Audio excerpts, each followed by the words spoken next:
boa noite. Vamos retornar, hoje é a nossa última aula do 13º módulo e vamos falar desse mal, dessa doença que é tão comum hoje e que virou uma pandemia, uma epidemia e que todos nós de alguma forma ou passamos por ela ou conhecemos alguém que está passando ou sabemos de alguém próximo que vivenciou e experimentou o que nós conhecemos hoje modernamente como depressão. Mas a depressão não é um fator novo e não é também uma situação vivida só pela sociedade moderna, por nós, homens e mulheres modernos. Na verdade, a depressão já está na história da humanidade, muito provavelmente desde o momento em que o homem começa a desenvolver a razão, começa a desenvolver a emoção, começa a desenvolver os afetos. A depressão vai aparecer e isso pode ser constatado através da história. Na própria Bíblia, no livro de Jó, há já em alguns momentos a palavra melancolia, como era antigamente conhecida a depressão. Então, muito antes da própria psicologia tornar-se ciência e da medicina tomar o formato que conhecemos hoje, ainda na época dos grandes filósofos e pensadores, a depressão, que à época era conhecida como melancolia, já passava e já aparecia na história e os grandes pensadores também já a enfrentavam. Então, a própria história da depressão começa trazendo muitos mistérios que a envolviam. Mas o primeiro momento ou o primeiro contato que a medicina vai ter com a depressão é através da teoria dos humores. Então, acreditava-se que a pessoa estava com bilis negra. Então, ela estava impregnada com algo que era ruim, negro e que contaminava o seu corpo e que ela ficava, então, melancólica, triste, apática e desistia da vida. Então, naquela época, a depressão era tratada com lavagens, com sangrias, para que a pessoa purificasse o corpo, como se saindo do corpo o sangue ou através do vomitório e das lavagens, essa pessoa se liberasse do que era chamado à época da bilis negra. Mas a depressão vai então, por conta de Galeno, que traz todo esse conceito, ela vai durante muito tempo na história sendo conhecida desta forma, até o momento em que ela entra na psicologia, na psiquiatria, e aí o seu nome começa a ser modificado para depressão a partir do termo deprimer, que vem que originalmente significa puxar para baixo. E aí a depressão começa então a ser vista como uma força, como um impulso, como algo que puxa a pessoa para baixo. Puxa a sua energia, suga a sua energia, tira dela a vontade de viver, tira dela algo que muitas vezes a pessoa não consegue explicar o que está sentindo. Mas a depressão, apesar do avanço da medicina e da medicina moderna hoje, e apesar do número tão grande de pessoas que estão vivendo com isso, ela ainda é, de alguma forma, eu diria, um certo mistério. Justamente porque a depressão ela não tem um único fator que vai ser o seu gerador. Então, sabemos que a depressão, ela tanto pode ter fatores endógenos ou exógenos, mas não se sabe ao certo em que momento um interfere no outro, ou se ela simplesmente é puramente biológica ou orgânica, ou também, como Freud já vai estudar quando ela vai avançando, os fatores ligados à perda, ao luto, ou seja, os fatores externos também possam estar gerando a depressão. Mas vamos hoje tentar entrar em contato com essa depressão, tentando entender toda a sua parte biológica ou química, tentando entender as suas questões emocionais e psíquicas e também as suas questões espirituais. Então, a depressão é um transtorno do humor caracterizada por uma alteração psíquica e orgânica global, com consequentes alterações na maneira de valorizar a realidade e a vida. Então, hoje, com o avanço dos estudos e das pesquisas, o conceito da depressão começa a tomar um novo formato. Então sabemos que a depressão ele é um transtorno do humor e do afeto, né, também conhecido como transtorno afetivo, que é caracterizado principalmente por uma alteração psíquica, né, o comportamento psíquico da pessoa, né, a forma como essa pessoa percebe a vida, reage aos fatos, é alterado e tem toda uma alteração orgânica global, porque todo o corpo da pessoa, né, ele entra num processo também correspondente ao processo da depressão. Então hoje o que nós vemos com a depressão é que a depressão ela termina sendo uma doença ou a segunda doença, segundo a Organização Mundial da Saúde, que causa danos físicos e que às vezes chega a levar à morte por conta dessa alteração orgânica global. Então há um aumento de pressão arterial, né? Situações às vezes por conta da pressão que aumenta ou que baixa, hipertensão ou hipotensão, que vai gerar problemas gástricos, cardíacos, diabetes para quem tem. Então há toda uma alteração do corpo que pode muitas vezes também levar a pessoa ao óbito, não pela depressão propriamente dita só, mas por conta dessas alterações globais. Então, com consequentes alterações, e aí vem toda a parte psíquica, na maneira de valorizar a realidade e a vida. Então, o deprimido ou a pessoa portadora da depressão, ela muda a forma de perceber a vida. Então, um dos fatores iniciais da depressão é como se a pessoa começasse a enxergar a sua própria vida de forma tão alterada que o significado das coisas é completamente mudado para ela. Eu diria mais ou menos como se estivéssemos enxergamos colorido, e em um determinado momento tudo começasse a desbotar. As cores vão perdendo a nitidez até o momento em que a nossa vida fica como se fosse um filme antigo, envelhecido, até perder a cor completamente. Então essa é a alteração psíquica que a depressão também vai causar. Então, quimicamente falando, porque os estudos hoje trazem a depressão e o estudo consegue comprovar que o quimismo cerebral é alterado, então começamos agora a perceber e a analisar a depressão como um fator orgânico. Então existe sim em nós, hoje a ciência já comprova, uma alteração química do cérebro. Então quando o meu cérebro, né, responsável pela produção de hormônios, ele é alterado no seu quimismo, a pessoa vai então viver, dependendo desses hormônios, viver um processo depressivo. Isso é o que chamamos dos fatores orgânicos, geradores da depressão. Então, Joana nos traz que duas regiões específicas enviam sinais a outras da câmara cerebral. A RAF, encarregada da produção da serotonina, e o locus coeruleus, que produz a noradrenalina, sofrendo efeitos de ocorrências traumáticas, e a gente vai falar um pouco disso, desarmonizam a sua atividade na produção dessas valiosas substâncias que se encarregam de manter a afetividade, propiciando a instalação dos transtornos depressivos. Quando Joana chama a atenção para a questão dos efeitos de ocorrência traumática, é porque alguns acidentes com traumatismos cranianos, podem também acelerar um processo depressivo por conta de um dano, de fato, físico no órgão. Mas é importante a gente perceber que quando existe uma alteração química do cérebro, ou seja, quando o hormônio responsável pela sensação de prazer é alterado, a vida perde naturalmente a cor.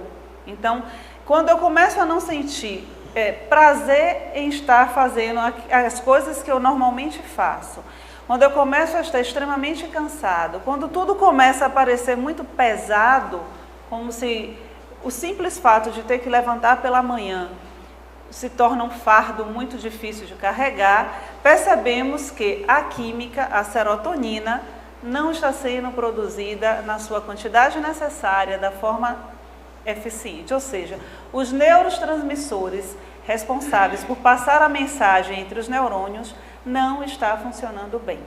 Então, o que vemos nesse ponto, nesse início do nosso entendimento do processo depressivo, é que se organicamente eu fico afetada. Se o meu cérebro, responsável pela produção dos hormônios, não está funcionando como deveria, é necessário que a intervenção médica e medicamentosa entre na minha vida.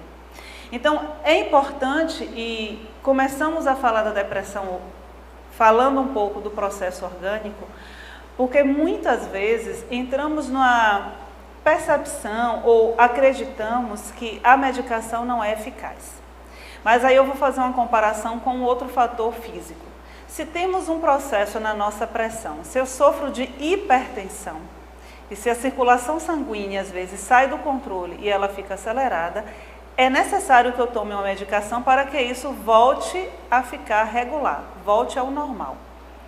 A mesma coisa vai acontecer se o meu quimismo cerebral não está funcionando. Então, quando o meu quimismo é alterado, quando o meu corpo não produz naturalmente substâncias tão importantes para o meu bem-estar e para que a minha vida flua naturalmente, a medicação é extremamente importante, eficaz e não pode ser negligenciada.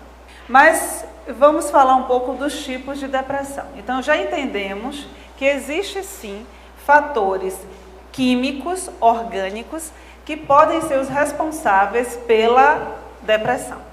Então, existe hoje, poderíamos dizer, vários tipos de depressão. Mas a depressão é basicamente dividida em quatro tipos. A depressão grave, que também é conhecida como distúrbio depressivo grave, é a depressão unipolar ou depressão clínica. É o tipo mais comum da doença depressiva.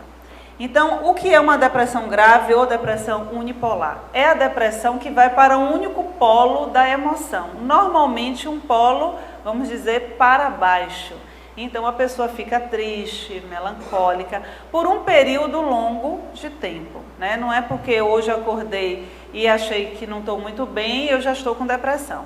Então, durante um período de tempo prolongado, esse humor, o afeto da pessoa é puxado para baixo.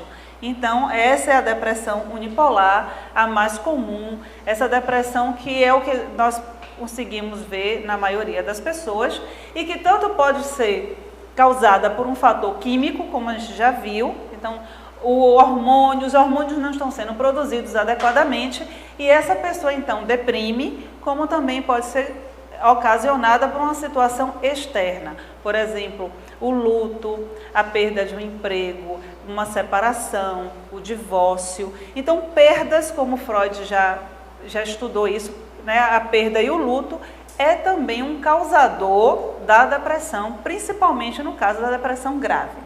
A distimia, que também é chamada de depressão secundária, é uma forma duradoura da doença depressiva.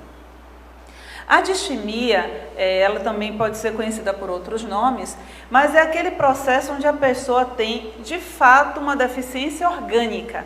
Então, essa produção muito baixa do hormônio faz com que essa pessoa fique durante um tempo prolongado, o que a gente poderia também chamar de crônico, com o processo depressivo. Então, essas são as pessoas que, na maioria das vezes, precisam tomar medicação durante um tempo maior, fazer atividade física com uma frequência maior e ter todo um cuidado mais prolongado, independente dessa pessoa estar vivendo um fator externo que possa estar gerando esse processo depressivo. Então, às vezes, a pessoa está muito bem, a vida dela está fluindo, tudo muito tranquilamente, ela aparentemente está bem, mas o seu processo químico está todo ele alterado e a pessoa fica então no processo de distimia. Uma outra característica também, às vezes, é uma alteração para o humor. Então, a pessoa fica mal-humorada durante um tempo maior e mais prolongado da sua vida. Outro tipo da depressão é o distúrbio afetivo sazonal. É um tipo de depressão que só ocorre em determinadas épocas do ano. Então, às vezes, a pessoa ela tem uma depressão no inverno. Então, todo ano, no inverno, ela deprime. Ou, todo ano, em determinado mês, ela entra no processo depressivo. Então, é a depressão sazonal, ou durante algum tempo. Eu tive uma paciente que ela deprimia a cada 5 anos. Então, assim, ela chegou no consultório saindo de uma depressão, 5 anos depois, já perto dela está saindo do seu trabalho, ela entra de novo no processo depressivo. E aí podemos identificar que seria o caso dela a depressão sazonal. A cada 5 anos, quando ela foi revendo a história, ela viu que ela deprimia. E a depressão bipolar, que também é conhecida como distúrbio bipolar, depressão maníaca ou doença maníaco-depressiva. Qual é a diferença? A depressão bipolar, ela vai para os dois polos. Então, se na depressão grave ela é unipolar, ela vai para o único polo da tristeza, a bipolar ela vai pular de um extremo para o outro. Então, sai de um período de tristeza profunda para um período de euforia, o que a gente chama do período de mania. Então, a pessoa ela pode estar no período de depressão, da tristeza, da melancolia, chorosa, triste e sem vontade de fazer absolutamente nada. No outro polo, ela vai e começa a acreditar que ela é rica, que ela é milionária, ela fica eufórica. Então, essa é a alteração. É importante frisar que no caso do transtorno bipolar, às vezes as pessoas dizem assim, eu mudo de humor de uma hora para outra, eu sou bipolar. Não é assim. Não é uma mudança de um minuto para o outro.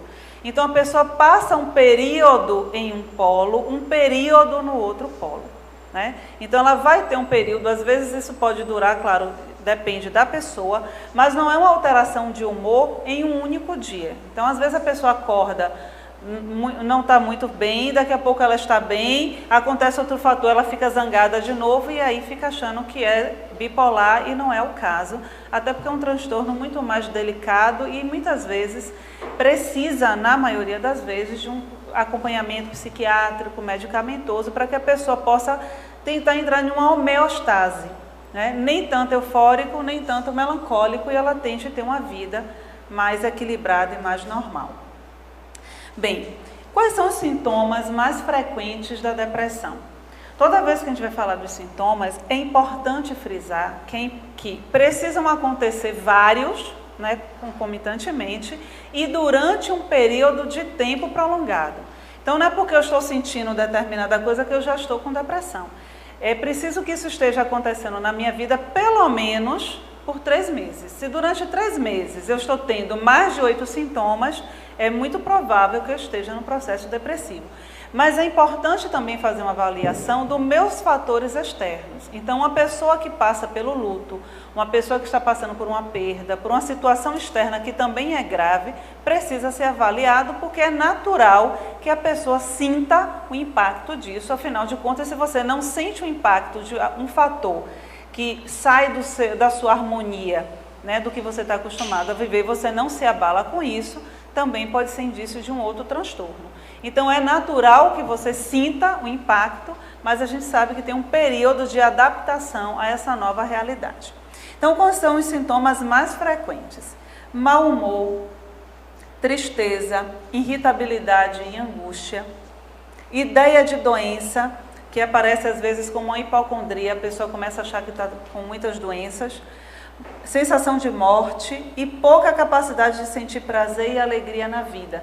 Então, a pessoa começa a ter um pensamento de que está perto de morrer, que está sentindo mal, falta de ar, muito parecido com o sintoma do pânico às vezes. Falta de energia física e apatia, então aquele cansaço, você dorme e o cansaço não passa, é como se você nunca conseguisse recompor energia. Desconcentração, lentidão de raciocínio, perda de memória, né? Então, normalmente lê e não consegue apreender o conteúdo, assiste um filme e não lembra, né, das coisas, e o normal do dia a dia às vezes começa a passar detalhes, a pessoa não consegue lembrar. Sentimento de culpa, fracasso, inutilidade, falta de sentido na vida, interpretação distorcida e negativa do presente e do passado. É como se a pessoa começasse a rever a vida e só lembrasse das coisas negativas. Então, o dia foi ótimo, mas aquela situação que não foi tão boa é o que passa a ter importância e a pessoa fica ali vivendo, ressentindo tudo aquilo. Redução da libido. E quando a gente fala de redução da libido, estamos falando no sentido global da libido, não só da libido sexual, mas da libido como energia que nos direciona para as realizações. Então não há vontade de nada, porque há uma ausência de prazer na vida. Perda ou aumento de apetite e ou peso. Então a pessoa tanto pode ficar sem comer e perder peso, como ela pode passar a comer mais e engordar também nesse período. Insônia ou sono excessivo sem repouso. Então aquilo que eu falei, a pessoa pode ficar sem dormir, mas pode dormir e nunca tem a sensação de ter descansado o suficiente. Dores e ou sintomas físicos difusos. Um dos fatores interessantes e curiosos na depressão é que muitas vezes ela chega pelo corpo. Então a pessoa começa a sentir dor. Então hoje dói o pé, amanhã dói o braço, aí dói o pescoço, dói a cabeça, dói a orelha, vai doendo o corpo inteiro. É como a depressão vai andando pelo corpo até o momento em que ela vai de fato se instalar. Mas como eu falei antes, é importante que estejam acontecendo mais de um desses sintomas e por um tempo prolongado, para que vocês não comecem a achar que estão todos com depressão. Muitas vezes, a depressão, eu vou me corrigir, na maioria das vezes mesmo, ou todas as vezes, a depressão, independente de acontecer por um fator químico, nós não podemos perder de vista que nós somos responsáveis por tudo o que nos acontece, né? Seja isso num sentido físico das nossas escolhas, mas isso seja também nas nossas questões espirituais. Então, às vezes a pessoa tem um certo conforto quando o médico chega e faz o diagnóstico depressivo. E aí vai dizer a pessoa, olha, você está com uma deficiência química no cérebro, então a medicação vai tirar você desse processo, porque quando começa a fazer o efeito, realmente a pessoa tem toda uma sensação de bem-estar. Mas é importante que a gente sempre lembre que o meu corpo é composto de todos os seus órgãos, mas que a escolha desses órgãos e a impressão que eu tenho, que de tudo que eu vou viver nessa encarnação para que eu possa evoluir, é uma escolha feita pelo espírito no seu momento de reencarnação. Então, o fato de ter uma depressão química, uma depressão que está ali sendo causada por um processo orgânico, não nos tira a responsabilidade que nos cabe, nesse processo. Então, independente da minha depressão ter só um sintoma e ser causada por um processo químico, eu também preciso me responsabilizar e ver a parte que me cabe nesse processo. Então, nenhum comprimido com efeito jamais tornou melhor uma pessoa, mesmo se às vezes a faz sentir-se melhor. Melhor, no sentido real e pleno do termo, significa ter a coragem de assumir as próprias responsabilidades, pôr em discussão a própria existência e correr o risco de transcender a mera sintomatologia para chegar a uma leitura de si mais honesta e mais profunda. Então, independente do efeito, e como eu falei e reafirmo, é importante sim, em muitos casos, a medicação, mas eu preciso ter consciência de que o remédio não vai me fazer uma pessoa melhor, ele vai me fazer sentir melhor. É como num processo muitas vezes obsessivo. O obsessor, ele não encontra em mim um espaço para mentalmente me perturbar, se não existir em mim ali aquele plug para a ligação psíquica. Então, são as minhas mazelas, é a minha sombra, o meu mal não trabalhado que aciona a aproximação com aquele obsessor que naquele momento se encontra em perturbação e que vai só encontrar em mim uma afinidade. E é por isso que a obsessão acontece.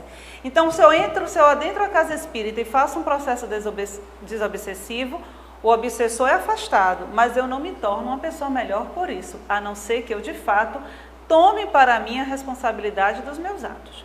Então, a depressão, por esse ponto, e aí nós começamos a fazer uma outra análise dessa depressão, ela também tem um fator psíquico extremamente importante.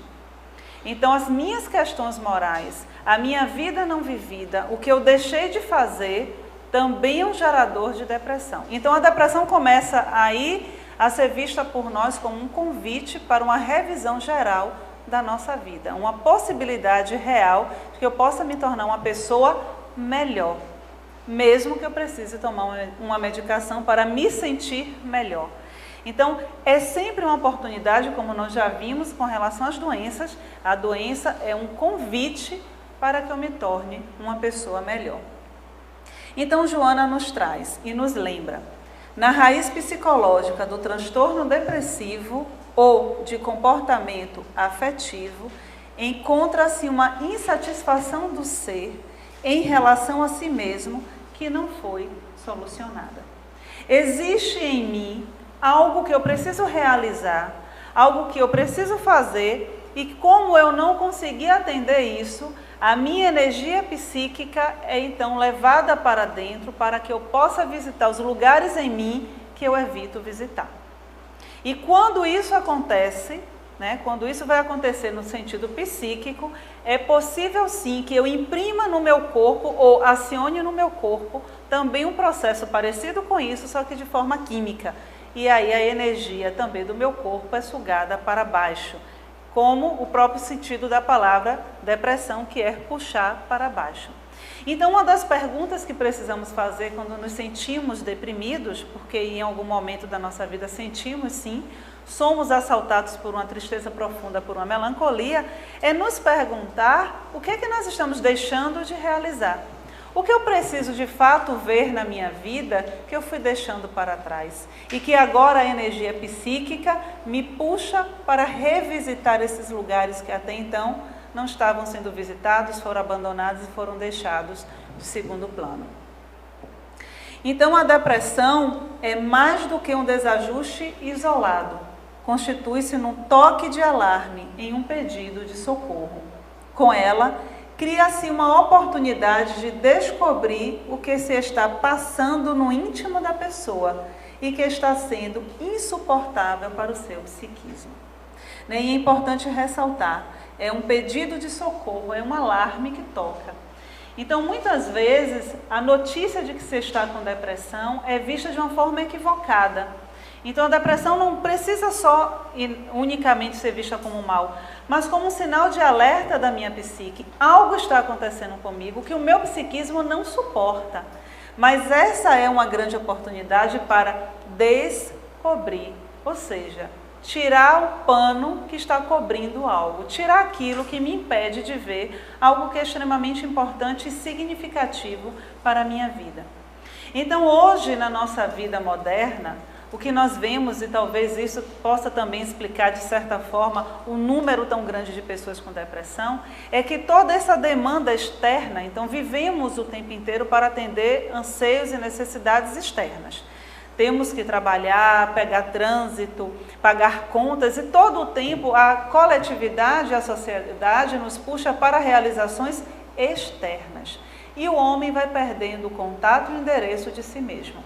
E toda vez, e Jung já colocava isso, se paga um preço muito alto quando você abandona ou quando você simplesmente negligencia o seu inconsciente. Na mitologia grega, a melancolia era vista como um castigo dos deuses. Então, quando eu deixo de adorar os deuses, eu sou castigado por eles com um sofrimento profundo. E isso seria a depressão. Mas quem são os deuses na nossa linguagem psicológica, senão o próprio inconsciente? Então, quando eu vou abandonando todos esses conteúdos que me compõem e que fazem parte de mim, o que vai acontecer é que eu perco uma oportunidade de descobrir quem sou. E isso, então, vai causar um sofrimento, muitas vezes, insuportável para aquele ego que foi construído e constituído de forma muito frágil. Então, o sujeito deprimido é como uma pessoa ferida que não conseguiu localizar a sua ferida. E nessa imagem simbólica, podemos imaginar, é como se você percebesse o sangue em algum canto e procurasse todo o tempo, mas você não consegue localizar onde está ferido. Só quem passou ou passa pela depressão é que consegue entender às vezes quando se fala do que é a depressão. Porque é algo, eu vou dizer algo porque não se tem nomes definidos para isso, que não se sabe explicar ao certo. Não adianta perguntar o que a pessoa está sentindo ou por que ela está daquela forma. E às vezes é isso que a gente escuta, mas o que é que falta? Você tem tudo. E não tem, porque se tivesse tudo, o vazio não estaria aparecendo. E esse tudo é um tudo externo, né? E esse vazio é um vazio interno, e que precisa ser preenchido por uma outra coisa, por outras coisas. E aí nós vamos chegando muito próximo daquilo que hoje é a grande busca e que deve ser a grande busca, o sentido da vida, né? De fato, o que é importante. Então, quando nós vamos na nossa trajetória de seres humanos, vamos abandonando o que de fato é importante, em algum momento a vida vai nos cobrar, se podemos usar esse termo. E a cobrança é de fato um convite para que você entre e vá visitar o seu vazio, o seu escuro. Então, o depressivo, ele precisa buscar forças para não permanecer prisioneiro do passado, mas com ele aprender para não repetir os mesmos erros no presente. Então, como o depressivo tem uma tendência a ficar pessimista e tem uma alteração na sua percepção da vida, ele volta para o passado e ressente, sofre, sente raiva de novo, se culpa, que é outro processo muito forte na depressão. E esse passado muitas vezes vai prendendo a pessoa, e quanto mais ela fica nesse passado, mais difícil é para ela sair do processo depressivo. James Hollis, ele coloca que a depressão é aparentemente um buraco sem fundo, mas tem fundo. A questão é que precisamos ir muito fundo para achar esse fundo. Mas é esse mergulhar muito fundo que vai nos liberar desse passado. Como se pudéssemos rever ali toda a nossa vida e abandonar o que não é mais necessário, pegar o que é útil e agora aprender com isso para que o nosso futuro seja diferenciado. Mas para isso é preciso força. E isso às vezes para o depressivo parece algo impossível. Se ele pudesse, ele nem levantaria da cama de manhã, quem dirá pedir para ele que ele tenha forças para lutar com algo que para ele é invisível, mas que ele sente, né, como uma ferrugem que está ali consumindo e tirando dele toda a sua vitalidade. Então, terapia profilática eficaz, nos traz Joana, imediata, propiciadora de segurança e de bem-estar, é a ação que torna o indivíduo identificado com os seus sentimentos, que deve exteriorizar com frequência e naturalidade em relação a todos aqueles que constituem o clã ou fazem parte da sua afetividade. A depressão hoje, né, e uma das formas de se falar dela é do transtorno afetivo, porque é como se tirasse da pessoa a alegria.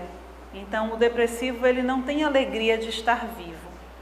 E muitas vezes a gente ouve falar a questão do próprio suicídio que aparece com a depressão, mas na maioria das vezes não é só um desejo de morrer, ou seja, né, de perder a relação com o corpo físico, mas é de livrar-se daquele sofrimento, daquela dor que aperta e dilacera por dentro. Então é importante, Joana nos chama a atenção, né, dessa terapia afetiva. Então muitas vezes a pessoa está tão presa em si mesma, ensimesmada, que ela fecha a possibilidade do afeto. Então nem ela ama, não demonstra a sua afetividade e também não aceita. E todos nós que já tivemos a oportunidade de estarmos com pessoas vivendo a depressão, elas não aceitam ajuda muitas vezes. E isso é difícil porque nos dá um sentimento de impotência. Mas aí vem toda a terapia e a mais eficaz de todas, a terapia do amor. Então, o depressivo, ele precisa sim ser aproximado da sua família, a família precisa nessa hora, mais do que nunca, demonstrar a sua afetividade, mesmo que a pessoa rejeite isso. E claro, se a pessoa tiver um pouco de força e de fôlego, tentar conviver com outras pessoas, tentar estar fazendo um trabalho de caridade, né, um trabalho onde ela possa estar ali fazendo uma troca afetiva, porque aos poucos ela vai quebrando essa muralha, porque muitas vezes ela acredita não ser amada. Então a gente vai ouvir a pessoa dizer assim, mas se eu morrer ninguém vai sentir falta. É como se ela precisasse de alguma forma, lá no seu íntimo, ter a certeza de que ela é importante, de que ela tem um lugar de importância na vida das pessoas, mas ela não consegue demonstrar isso, porque naquele momento a sua ferida é tão grande e sangra tanto, que ela não consegue se amar. E aí vem a terapia do auto-amor, né? Amar quem você é, e aí a importância do processo de autoconhecimento, de autodescobrimento. Se você conhece sua sombra, se você faz o seu mergulho diariamente, você aprende a amar você dessa forma plena. E se acontecer uma depressão, você consegue sair disso com uma facilidade maior, pelo hábito já de fazer o mergulho e de sair desse vazio. Então pode-se viver de alguma forma, Joana nos traz, sem a afeição de outrem, sem alguns relacionamentos mais excitantes. No entanto, quando degenera o intercâmbio entre o self e o ego, o indivíduo perde o direcionamento das suas aspirações e entrega-se às injunções conflitivas, tombando não poucas vezes no transtorno depressivo. E é muito grave isso que a mentora nos traz, porque vivemos também hoje numa sociedade que vive e queixa-se da solidão literalmente, da solidão a dois. Então há uma busca muito grande pelos relacionamentos, há uma busca muito grande para se viver profundas amizades ou amizades virtuais, pela própria condição humana que é sociável, mas o que ela chama a atenção é que é possível sim se viver sem esses relacionamentos, mas quando você perde a possibilidade e a ligação você com você mesmo, aí sim é que o processo depressivo pode se instalar. Então isso nos traz uma outra questão dentro do processo da depressão, né? Então a depressão é também um sinal de que essa pessoa perdeu o contato consigo mesma. Então quando essa pessoa já não consegue mais se ver, quando essa pessoa se perdeu, né, no processo da sua vida e ela está vivendo tão para fora, tão para o externo, a depressão também pode aparecer como um convite para que essa pessoa refaça o seu caminho, e essa relação do ego, ou da imagem que eu tenho de mim hoje, da pessoa que eu sou nessa existência, e o self, a pessoa que eu nasci para ser, ou o espírito imortal, se faz necessária. Como se pudéssemos dizer que esse é o momento da pessoa decidir a qual Senhor ela serve, se a Deus ou a Mamon. Então é importante nesse processo estabelecer uma real identificação de finalidade existencial e cumprimento dos deveres de iluminação e de paz interior. Então, quando se está vivendo um processo depressivo, o mais importante é que o self e o ego estabeleçam uma real identificação, um real relacionamento. Como na frase anterior, é importante que o eixo entre esses dois, vamos dizer, a ponte, a comunicação, a relação da pessoa que você é com a pessoa que você quer ser ou o vir a ser, ou melhor dizendo, a pessoa que sou de fato, mas que eu ainda desconheço, possa ser a cada dia estreitado. Então vamos caminhando agora para um outro processo também na depressão, a questão espiritual. Então, esse espírito endividado e comprometido com a vida, muitas vezes, por conta de suas questões anteriores, reencarna e vai imprimir no seu perispírito, vai imprimir nos seus órgãos a disponibilidade para que ele possa desenvolver um transtorno químico e a depressão possa se instalar. Então, independente das questões hereditárias que aparecem muito com a depressão, o fator espiritual é preponderante. E isso vai chamando a nossa atenção, porque essa é uma grande oportunidade para a minha iluminação e para o meu encontro com a paz interior, com a pessoa que sou. Então, como Jung foi dizer em uma entrevista que fez para a BBC, o homem não pode suportar uma vida sem significado. Toda vez que o homem perde o sentido existencial, toda vez que o homem encontra-se no seu vazio, uma das formas de manifestação e de chamada de atenção para isso é o processo depressivo. Então hoje nós vivemos nesse processo de prova, no mundo de provas e expiações, e uma delas é a depressão. Por isso, ela ainda é hoje a doença que assusta e que nos persegue, muitas vezes como um fantasma à espreita, esperando só que deixemos a vida, deixemos o que é importante para que ela de fato entre na nossa casa, penetre na nossa vida e se instale fazendo muitas vezes com que o sofrimento seja insuportável, dolorido, e que possamos viver também, e que passemos a viver, na verdade, um processo de tristeza profunda. Mas, por um outro lado, a depressão é um grande convite, uma grande oportunidade para que o sentido e a busca do que é significativo e importante para o nosso espírito possa acontecer na nossa vida. Muita paz e até o próximo encontro.